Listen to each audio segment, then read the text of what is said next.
Praise Lord, hallelujah.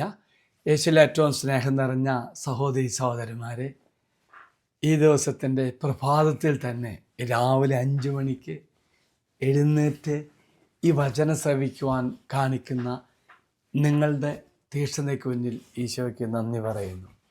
ഒപ്പം ഈ വചനം ശ്രവിച്ചതിന് ശേഷം, ഈ ശുശ്രൂഷയ്ക്ക് ശേഷം നിങ്ങൾ മറ്റു മക്കൾക്ക് ഈ വചനം പങ്കുവയ്ക്കണം. അപ്പോൾ അവരും അനുഗ്രഹം പ്രാപിക്കും. ഇന്ന് പ്രത്യേകിച്ച് നമ്മൾ ധ്യാനിക്കുന്നത് എങ്ങനെയാണ് നന്മ ചെയ്ത് മറ്റു മക്കൾക്ക് ഈശോയുടെ മനോഭാവത്തോടെ മറ്റു മക്കൾ പെരുമാറാൻ സാധിക്കുക എന്നതിനെക്കുറിച്ചായിരിക്കും. നന്മ ചെയ്ത് ജീവിക്കുമ്പോൾ നമ്മുടെ മനസ്സ് തമ്പുരാൻ്റെ മനസ്സാകുകയും അനേക മക്കളെ നേടുവാനും അവർക്ക് നന്മ ചെയ്യുവാനും നമുക്ക് സാധിക്കും. അവരുടെ മനസ്സിൽ നമ്മെക്കുറിച്ച് നല്ല ചിന്തകളായിരിക്കും. ഒരിക്കലും മറക്കില്ല നമ്മളെക്കുറിച്ചുള്ള നല്ല ചിന്തകൾ. അച്ഛൻ ഇത് പറയാൻ കാര്യം, ഞാൻ കഴിഞ്ഞ ദിവസം ഒരു പള്ളിയിൽ പോയി.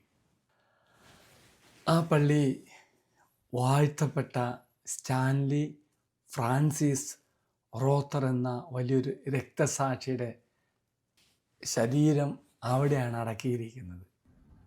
അനേകം പേര്, പ്രത്യേകിച്ച് അമേരിക്കയിലെ ഒത്തിരി മക്കൾ ആ പള്ളി നിറച്ച് പ്രാർത്ഥിക്കുവാൻ കടന്നു വരുന്നതായിട്ട് അച്ഛൻ കണ്ടിട്ടുണ്ട്.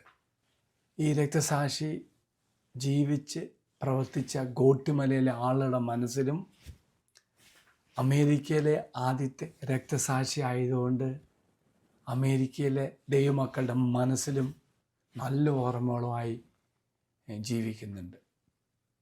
എനിക്കേറെ സന്തോഷം തോന്നിയത്, ഞാൻ ആ പള്ളിയിൽ ചെന്നപ്പോൾ ആ പള്ളിയുടെ മധുവായുടെ മുകളിൽ രക്തസാക്ഷികളായ അനേകം വ്യക്തികളുടെ ചിത്രമുണ്ട്. നമ്മളുടെ പ്രിയപ്പെട്ട വിശുദ്ധനായ ദൈവസഹായം പിള്ളയുടെ പടവും കണ്ടു. സന്തോഷം തോന്നിയിട്ടോ. Praise the lord, hallelujah. വാഴ്ത്തപ്പെട്ട സ്റ്റാൻലി ഫ്രാൻസിസ് റോത്തറിൻ്റെ മൃതദേഹം ഈ പള്ളിയിലുണ്ട്. ഗോട്ടിമലയിലെ മക്കൾക്ക് വേണ്ടി ജീവിച്ച് രക്തസാക്ഷിയായി. അതുകൊണ്ട് അവിടുത്തെ പള്ളിയിൽ രക്തവും ഹൃദയവും അവിടെയാണ് സൂക്ഷിച്ചിരിക്കുന്നത്. പ്രിയമുള്ളവരെ, ഞാൻ ചിന്തിച്ചു, എന്തുകൊണ്ടാണ് ഗോട്ടിമലക്കാരും അമേരിക്കക്കാരും ഇത്രമാത്രം സ്നേഹത്തോടെ ബഹുമാനത്തോടു കൂടി വാഴ്ത്തപ്പെട്ട സ്റ്റാൻലി ഫ്രാൻസിസ് റോത്തറിനെ ഓർക്കുന്നത് കാര്യമുണ്ട്. യോഹന്നാൻ എഴുതിയ സുവിശേഷം 10-ാം അധ്യായം 11-ാം വാക്യത്തിൽ, ഞാൻ നല്ല ഇടയനാണ്, നല്ല ഇടയൻ ആടുകൾക്ക് വേണ്ടി ജീവൻ അർപ്പിക്കുന്നു. അപ്പോൾ തന്നെ ഏൽപ്പിക്കപ്പെട്ട ജനത്തിന് വേണ്ടി ജീവൻ അർപ്പിച്ച വലിയൊരു വ്യക്തിയാണ് നമ്മൾ വാഴ്ത്തപ്പെട്ട റോത്തറച്ചൻ. 1935 മാർച്ച് 27-ാം തീയതി ജനിക്കുന്നു. ഒരു കൃഷിക്കാരൻ്റെ കുടുംബത്തിൽ. അപ്പനും അമ്മയും കൃഷിക്കാരായിരുന്നു. പക്ഷേ ചെറുപ്പത്തിൽ തന്നെ വൈദികനാകുന്ന ആഗ്രഹമായിരുന്നു. സെമിനാരിയും ചേർന്നു. എന്നാൽ ലാറ്റിൻ പഠിക്കാൻ പ്രയാസമായതുകൊണ്ട് അധികാരികൾ തിരിച്ചു വിട്ടു വീട്ടിലേക്ക്. എന്നാലും ഉള്ളിലെ തീക്ഷണമായ ആഗ്രഹം വീണ്ടും പിതാവിനെ ഒന്ന് കാണുന്നു. ദൈവത്തിൻ്റെ വലിയ കൃപ കൊണ്ട് പഠനമൊക്കെ പൂർത്തിയാക്കാൻ സാധിച്ചു. 1961 വൈദികനായി. 5 വർഷം കഴിഞ്ഞു 1968 ഗോട്ടിമലയിൽ ചെല്ലുന്നു. അപ്പോൾ 400 വർഷം പഴക്കമുള്ള ഒരു പള്ളിയിലാണ് വികാരിയായിട്ടിരിക്കുന്നത്. വികാരിയെ ശുശ്രൂഷ ചെയ്യുന്നു. ഏറ്റവും മനോഹരമായത്, പഠിക്കുന്ന സമയത്ത് വൈദിക പരിശീലന കാലഘട്ടത്തിൽ പഠിക്കാൻ ബുദ്ധിമുട്ടാണെങ്കിലും പിന്നീട് ദൈവം വലിയ അനുഗ്രഹം കൊടുക്കുന്നു. ആ ദേശത്തെ നിവാസികളെ ഭാഷ പഠിക്കുന്നു. ആ ഭാഷയിലേക്ക് പുതിയ നിയമം ട്രാൻസ്ലേറ്റ് ചെയ്യുന്നു. അതുപോലെ ആ ദേശത്തിന് സ്വന്തമെന്ന മണം എല്ലാ തരത്തിലും ശുശ്രൂഷ ചെയ്യുന്നുണ്ട്. അപ്പോഴാണ് സിവിൽ വാറ് പൊട്ടിപ്പുറപ്പെടുന്നത്. വിശ്വാസത്തിന് വലിയ ചലഞ്ചായി അനേകം മക്കളെ, അനേകം വിശ്വാസിയെ കൊല്ലുന്നു, പള്ളികളൊക്കെ തച്ചടയ്ക്കുന്നു. പ്രിയമുള്ളവരെ, പലതവണ ഈ വാഴ്ത്തപ്പെട്ട റോത്തർ അച്ഛന് ഭീഷണി വരുന്നുണ്ട്. ആ സമയത്ത് ജീവന് ഭീഷണിയാണ്. ജനത്തിന് വേണ്ടി ജീവിക്കുന്നു. റോഡിലൊക്കെ മൃതദേഹങ്ങൾ ചിതറിക്കിടക്കുമ്പോൾ ആ മൃതദേഹങ്ങളിൽ എടുത്തുകൊണ്ട് മൃതസംസ്കാര ശുശ്രൂഷ നടത്തി ആത്മാക്കൾക്ക് വേണ്ടി പ്രാർത്ഥിക്കുന്ന ധീരശാലിയായ ഒരു വൈദ്യനെ നാം കാണുകയാണ്. അവിടെ സമാധാനവും ശാന്തിയും ഇല്ലാത്ത അവസ്ഥയിൽ ജനത്തിനെ പറ്റുന്ന രീതിയിൽ സഹായിക്കുന്നുണ്ട്.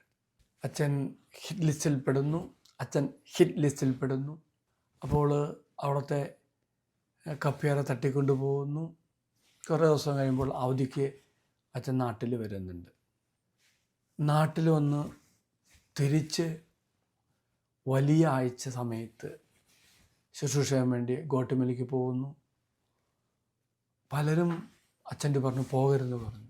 ഈ സമയത്ത് ഈ റോത്രച്ചൻ പറഞ്ഞൊരു സെൻറ്റൻസ് ഉണ്ട്: നല്ല ഇടയൻ ഒരിക്കലും ഓടുവാൻ പാടില്ല. അപകടം വരുമ്പോൾ ഓടേണ്ട വ്യക്തിയല്ല, ആടുകളെ ഉപേക്ഷിച്ചിട്ട് പോകേണ്ട വ്യക്തിയല്ല, ആടുകൾക്ക് ജീവൻ നൽകേണ്ട വ്യക്തിയാണെന്ന് പറഞ്ഞുകൊണ്ട് തിരിച്ച് കോട്ടുമലയ്ക്ക് ചെല്ലുന്നു.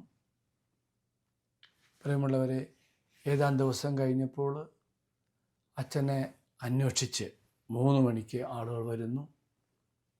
അച്ഛൻ്റെ സഹായ വ്യക്തിയുടെ ശിരസിൽ തോക്ക് വെച്ചിട്ട് അച്ഛൻ ആവശ്യപ്പെടുന്നു. അച്ഛൻ അത് പ്രതീക്ഷിച്ചിരുന്നു. ഉടനെ അച്ഛൻ്റെ മനസ്സിലേക്ക് വന്നത്, അച്ഛൻ അപ്പോൾ ഇവരെ മുന്നിൽ വാതിൽ തുറന്ന്, 3 മണി പ്രഭാതമാണ്, വാതിൽ തുറന്ന് ചെന്നില്ലെങ്കിൽ ഈ സഹായിയെയും അർത്തസസ്സേസിനെ അവർ വധിക്കും. അച്ഛനവിടെ ചെല്ലുന്നു. അച്ഛനെ അവർ കൊല്ലുന്നു. രക്തം വീണ ആ സ്ഥലത്ത് ഒരു പള്ളി ഉയർത്തപ്പെട്ടു. അവിടെയാണ് പ്രിയപ്പെട്ട വാഴ്ത്തപ്പെട്ട റോത്രച്ചൻ്റെ ഹൃദയം സൂക്ഷിച്ചിരിക്കുന്നത്. ശരീരം ഇവിടെ, ഹൃദയം അവിടെ.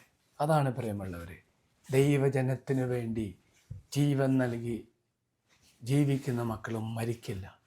ഇന്നും ആ ഹൃദയവും ശരീരവും 2 വ്യത്യസ്ത സ്ഥലത്ത് ആയിരങ്ങൾക്ക് പ്രാർത്ഥിക്കാൻ പ്രചോദനമായി, മധ്യസ്ഥമായി 2 ദേവാലയത്തിലിരിക്കുന്നു. 13 വർഷമാണ് ഗോട്ടുമലയിൽ റോത്രച്ചൻ ശുശ്രൂഷ ചെയ്തത്.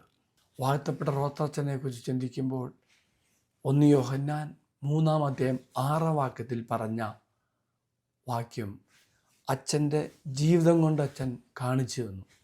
ക്രിസ്തു സ്വന്തം ജീവൻ നമുക്ക് വേണ്ടി പരിത്യജിച്ചു എന്നതിൽ നിന്നും സ്നേഹം എന്തെന്ന് നാം അറിയുന്നു.